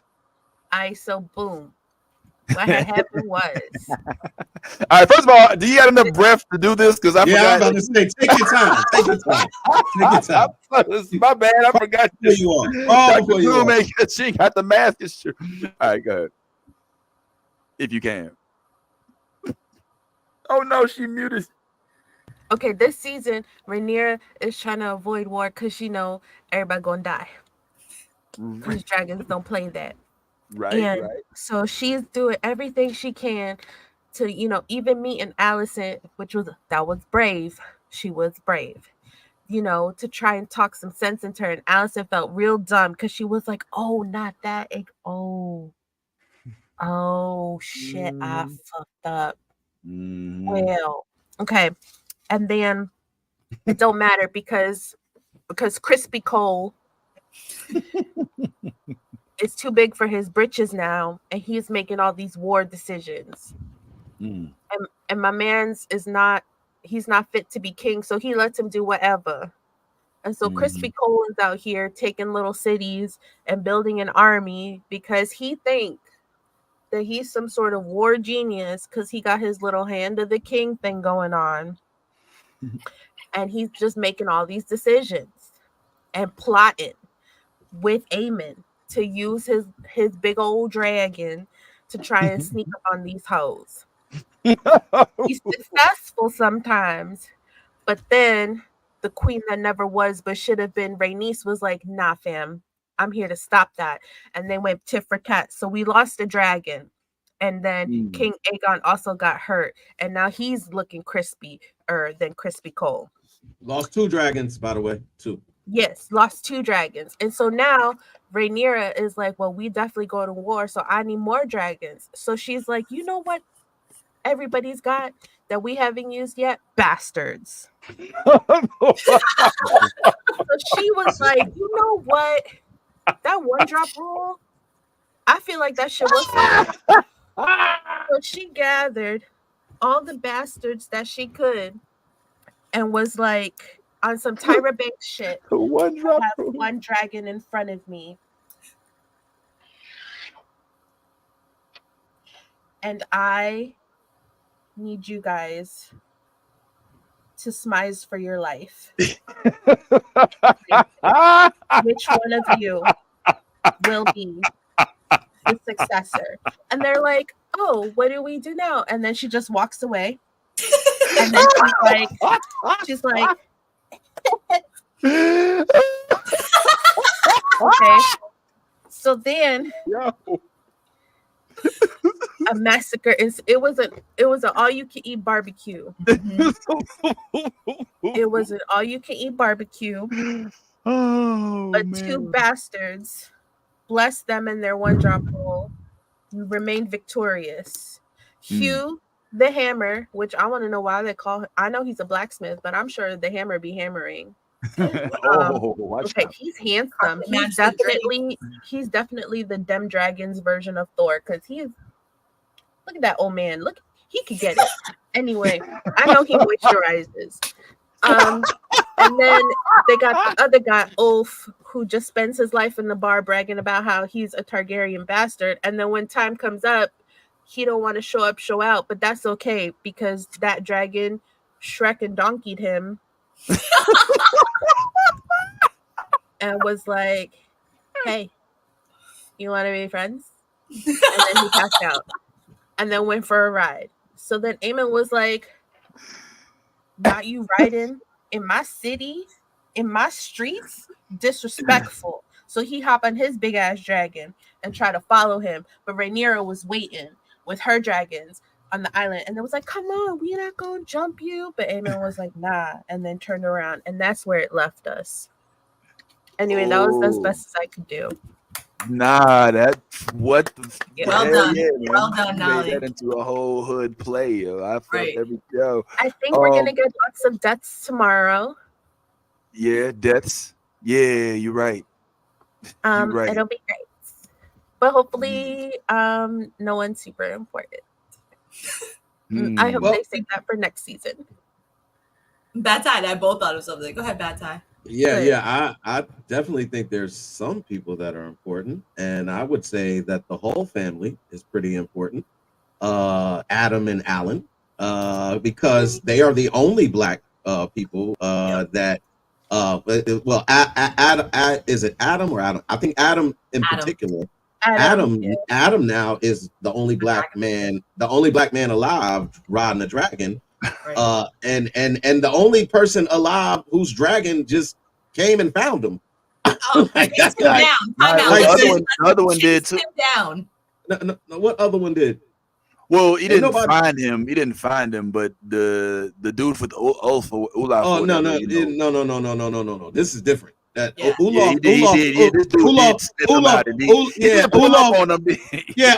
happened upon Silverwing. I like that. He happened upon Silverwing, and Silverwing was like, "Who are you?" And he was like, "I'm chilling." And he was like, "All right, well, as long as you chill, I'm chill." And they made it work. No, Sea Smoke came for the smoke, right? And Adam had just what she needed, and that's all I'm saying. Like, this is. To Nolly's point, Rhaenyra went and found bastards who have a drop of Targaryen blood in them. Now, to Adam's thing, he has no Targaryen blood. Right. He has Valyrian blood. Yes. And look, you know he has no Targaryen blood because his hair is not white. Right. And his brother, his hair is white. Right. How do you know? Because he took a razor and he keeps shaving it off so nobody knows that he's got Targaryen blood in him. Yep. So this is my thing. the whole thing was supposed to be set up where only Targaryens could be dragon riders. But apparently that was something that Targaryens said so that nobody else could get access to the dragons. Apparently, Valerians are older than Targaryens. So apparently they also have access to these dragons because otherwise Sea Smoke wouldn't have came to them. But I do have a theory on why Sea Smoke specifically chose Adam, even though he doesn't have Targaryen blood. And my theory is that we know that Laenor was Sea Smoke's original rider. Right. Laenor is the son of Rhaenys and Corlys. So if Sea Smoke is familiar with the smell of the blood, then by default, Adam shares Corlys's blood and could have had a scent of what he smelled on Laenor. That's what I'm assuming or thinking. That is why he came and found him. He is also the offspring of Corlys, who was Laenor's father. And that's the only thing that I can come up with, besides the fact that maybe the Valyrians' blood is also that of being able to ride and control dragons. Yes, the Valerians, the Targaryens, and the Celtigars are the only 3 big family lines with blood from Old Valyria. Ah, there we go. So wait, what just happened? So who? So you're saying that this dude right here, his mom is who now? Oh, his mom. We don't know who his mom is. Yeah, we don't know his mom. So when you say that they can smell, you talking about this dude right here? Corlys no. That's Corlys. That's the father. He's the husband. He's the husband of Rhaenys, who was Targaryen. Correct. They had a son. They had a son named Laenor that we saw in season 1, who left with his boyfriend to an undisclosed island. Correct. So Sea Smoke was left abandoned, and so there was skepticism that he was lonely or heartbroken or whatever, and that's why what led Sea Smoke to go out and find his companionship. What he did, the reason I said that he chose, because he literally flew around the whole island and sought out Adam. He sought him out. So I'm thinking that the reason that he sought him out is because technically he shares similar blood to Laenor, because Corlys is his biological father. But we know that, and Adam, his brother Alan, who is the bald-headed hole, is somehow has Corlys's white hair, even though Adam doesn't. How did he reveal that? He said that in the episode. No.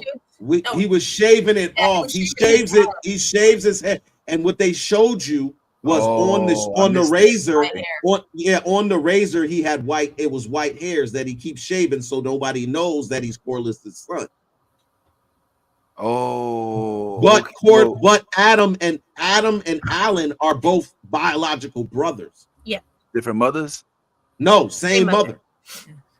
That's what I'm saying. So how come he got white hair? Oh, I guess your mom had blonde hair. He got it from Corlys. He got it from Corlys. Corlys has white hair because he's Valyrian. Fuck. Oh shit. You all right? That sneeze hurt my ribs. Sorry. I'm sorry. She was like, fuck. My bad. I feel like this feels like a OSHA violation. You being at work, right? You doing I don't know if you should be doing this, man. But hey, I respect the drive. But yeah, like I said, at any point in time, please bye bye. If it comes to that. But the okay. So let's talk dragons now, all right? Because I got a little confused about that as well. So we now know that there is a plethora of dragons amok in the area. But let's just break down who has what dragons. All right. So we know that Aemond, right, has Vhagar. Vhagar. And we also know that Vhagar is starting to get a little feisty. You know what I'm saying? Like he don't be listening. He already killed his little cousin and shit. I think she's You know the what I'm saying? oldest. That might be why. Like she's one of the Bigger oldest. is the oldest. Vega's like oldest Okay. and largest. So so you said it's senility. Like she needs to bow out and nominate his vice president. Let me stop. So then you have Rhaenyra's dragon, which is this one right here. I forget her name, but you know what I'm talking about. Cyrax. Yeah. Cyrax. Mm-hmm. Is it Cyrax? Because I feel like that's more It combat. is. It's Cyrax. Yeah, it is Cyrax. Okay, so Cyrax, that's the brown one, right? Mm-hmm. Yes. Then Damon has the yellow one, which I don't remember. I don't remember. Caraxes. Yes. Okay, Yep. Caraxes. All right, so that's three. That's three. All right, BM. That's three. 1, 2, 3. Now the young lady that is watching the twins, the kids, excuse me. She has a dragon, but it's just a baby. It's two. Raina. She doesn't have any dragons. No, Raina doesn't have a. She tried to get Vermithor. I think Vermithor, or was it Silver? But they didn't work out for her. They said she almost got eaten. No, but I'm talking about the little black girl that's watching the. I know who you're talking about. She's not her dragons. She's just caring for them until they get old enough. You know, like she's keeping them safe. She's the nanny. That's what she is. And the dragons and the baby. Have a dragon. Right. Yeah, she's on the hunt. She's on the hunt. She's on the hunt for that. A wild dragon that could very well be the larger dragon. And the sheep's something. Sheep stealer. Sheep stealer, I think is the name of the dragon. But she's babysitting two dragons. Yeah. Two little dragons. Yeah, she's babysitting two dragons. No. Those two baby dragons, she sent those to Aaron, House Aaron. Jane Aaron, but she didn't want them though. No. She did want them. She just was not under. When they said they were going to send them a dragon, she thought she was going to get a large dragon. Right. But they gave her the two babies. She still kept the dragons. The dragons didn't leave with what is her name? Raina, yeah. Raina, okay. Yeah. So they didn't leave with Raina. The dragons are still there. She just was mad at the deal because she thought she was going to get a large one. And Raina is on the hunt for this sheep stealer dragon. So that potentially could be 4. I think we're at number 4. Is that what 4 dragons you're counting? Yep. Well, I mean, we got Rhaenyra's, Damon's, and Cyrax, Caraxes. We got Cyrax. Those are the names of the dragons. All right, and then now we say that those two dragons that it looked like she was watching at one point in time. She's not watching, but where are those dragons? Those dragons do exist, and they're under Rhaenyra's banner. Right. No, those are Rhaenyra dragons. Those are not Rhaenyra's dragons. The deal was she gave those 2 dragons to Aaron, to whatever her name is, Lady Aaron, for protection of her little of where they're at. Now, I can't remember the location. In the Vale. Huh? Who rides the dragons though? You can't just. They're babies. You can't ride them right now. They're babies. Yeah. But when they grow up, you can't anybody can't be a dragon rider, right? So it's gonna take a while. The war is gonna be happening over by the time we figure out that. Yeah, that's not. Yeah, that's that. Yeah, we don't know. Okay, so those 2 dragons, they out there somewhere. But she's on the verge of finding the wild dragon that they was talking about. Yes. So that one we don't have. That one's not in the comic. We still got 3 dragons. Still got 3 dragons. So, now Sea Smoke comes out of nowhere.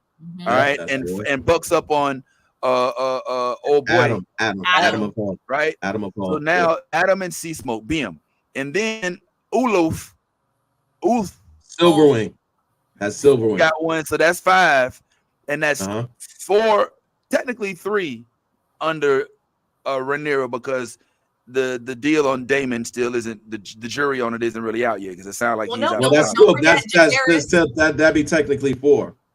Her son Jaehaerys, he has Vermax. Yes. And his wife also has it, which is Bela. Raina's sister, Bela. Bela. His wife. Dancer. Yeah, that's his wife. Remember, they married the kids all together to like combine the houses and shit to make a strong alliance. Remember that shit? They did Oh, it specifically. So Yeah. the son married the little Jace. Jace married Reyna, which is the one who is babysitting right now. That's why she's off babysitting, because she doesn't have a dragon and her husband's dead now. So I mean, you know what I'm saying? Like and she's mourning. So what is there really, you know what I'm saying? Like there's no place for her in this war. So that's why Rhaenyra sent her off, because there's, you know what I'm saying, like, and she doesn't have anything to really kind of benefit except for watching the kids and stuff. But her sister is also married to her eldest son, which is her heir, and she has a dragon. I'm trying to figure out which Moon Dancer. Moon Dancer is hers. And that's, so there's Moon Dancer, and there's her husband's, which is also Vermax. Vermax, yeah. Yep. And then Syraxes, which is Daemon's. And then there's what you call it? Cyrax, which is Rhaenyra's. So Sea Smoke. Yep, Sea Smoke. And then now, so I mean, they have like six. No, they have like they have more than six. They have Sunfire and Vermithor. Yeah, they have like they have quite they a have few now. Silverwing. They have Silverwing, Vermithor, Cyrax, Vermax, Moon Dancer, Sea Smoke. That's 6 right there. And then Caraxes with Daemon is 7. And then possibly when Rhaena gets hers, that'll be 8. And okay, Aemond and Alicent, they got just Vhagar. Aemon has Vhagar. And then they have the sisters, Sunfire. Sunfire. The queen, hers. Helena. Helena. Oh, the one who at the end, remember whose son got killed. Yeah, she got the boy killed. Aemon saying like, "Hey, we got to do this together." You know what I'm saying? We're siblings. You know, we got to watch the house together. So yeah, it's their dragons are the only ones they have right now. So they only have 2 dragons. Okay. Because Aegon's dragon got killed. So yeah, okay. Aegon rides Sunfire. Helena rides Dreamfire.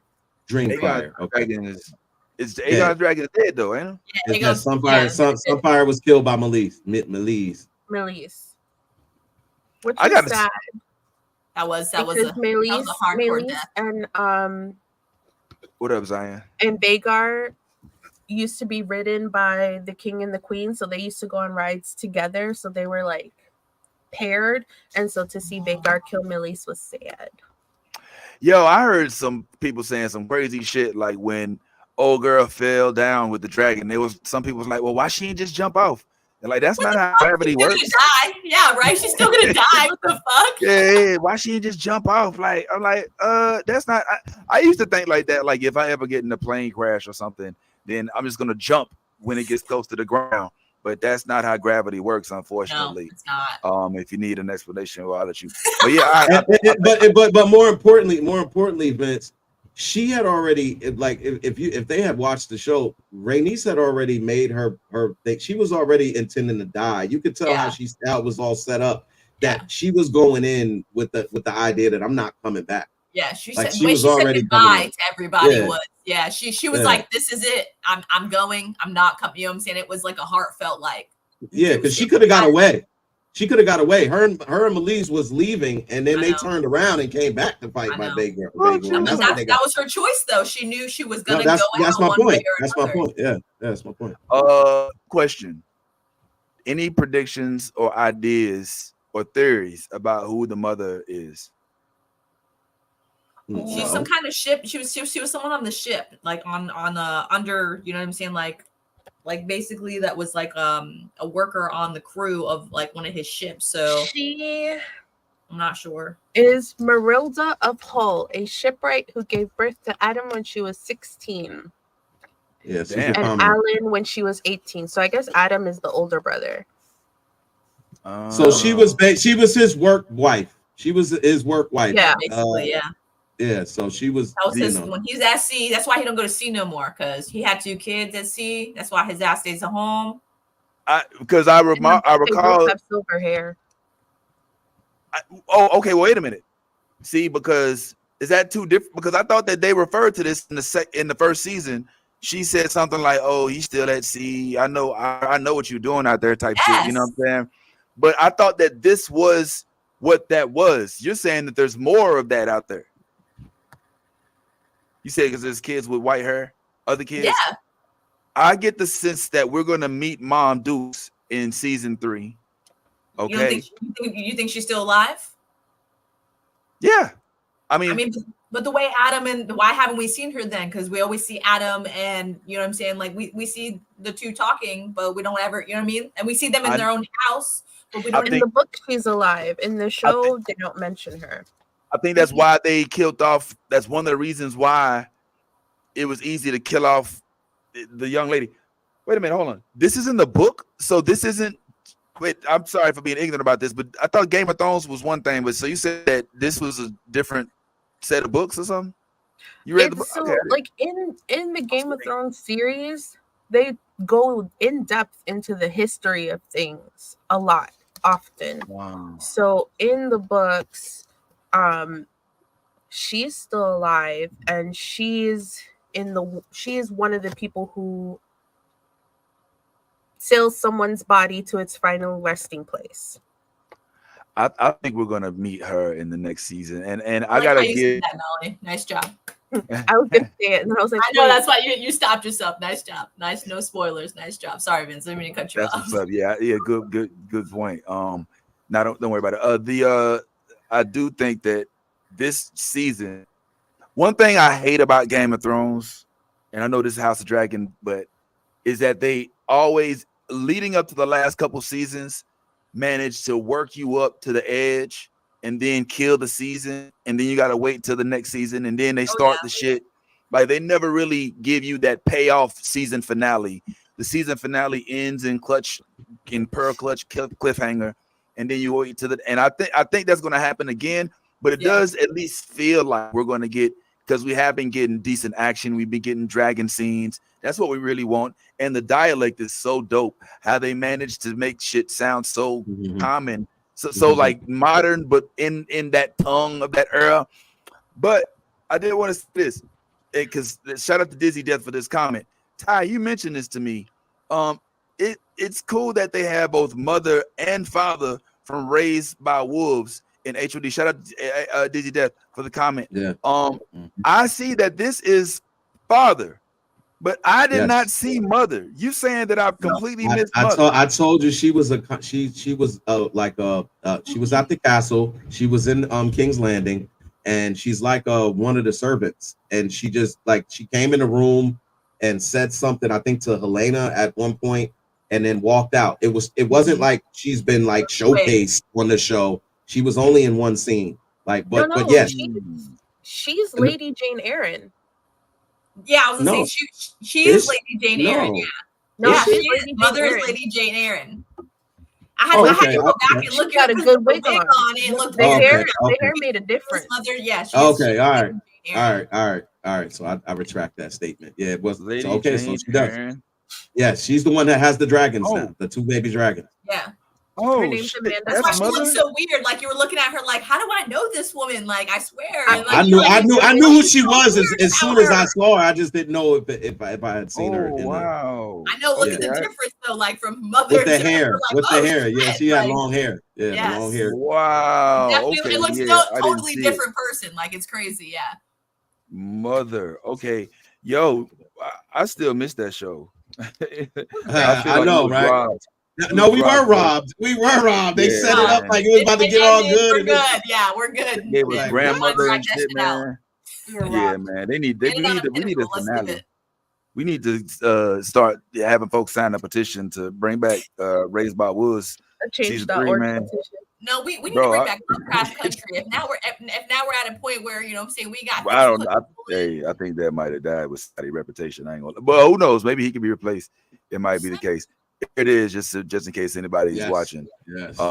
I completely missed that, man. I saw Father from Get. I was like, yeah, I recognize old boy, but nah, I didn't. Damn. Wow. With the dress and the pearls and the hair, she looked like a catfish. Different woman. Definitely catfish. Definitely catfish. I swear to you, you're like, oh shit, what? That's not a Tyler Perry wig. They got the good one. Right. Hers looks perfect too. Like the way they lined it up is perfect. You can't even tell that lace. You're like, oh, impeccable. Right. lace. I know it.